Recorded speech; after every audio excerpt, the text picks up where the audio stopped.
I'm S-M-A-R-T, smart. The Jetsons gave us the dream of a robot designed to help. I should have all the answers for you in about 10 minutes.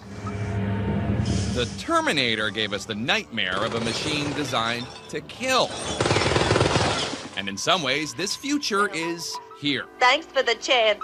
In Geneva, the United Nations is holding its first ever convention on lethal autonomous weapons systems, also known as killer robots. We're living in an incredibly important moment when it comes to the history of weapons and war. Now we're having to compare weapons by their intelligence, their autonomy. That's something new that we haven't measured before. Machines like these, developed by the Pentagon, still require human direction and can also take the brunt of physical risks on the battlefield.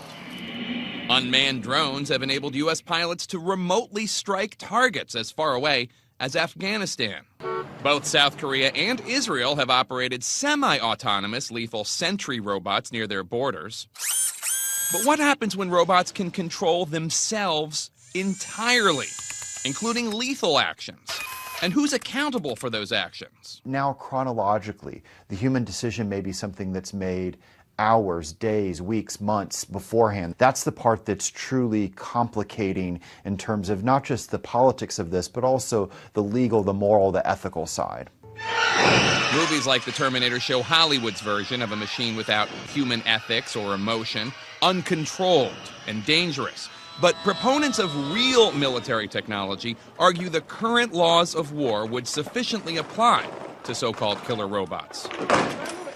This week, the UN discusses whether these killer robots should be restricted in any way, as with booby traps or mines, from affecting civilians or causing unnecessary or unjustifiable suffering for combatants. I am a friendly robot. Don't harm me. Groups such as the Campaign to Stop Killer Robots do not want to give it the chance, using this spokesbot to promote its message that any future kill functions should be prohibited outright. Ban killer robots. We're certainly not there in the world of the Terminator yet, but it is true that the technologies are starting to do more on their own. The software programming may be the important part of the decision, and that's a part that's we're really not well equipped to deal with.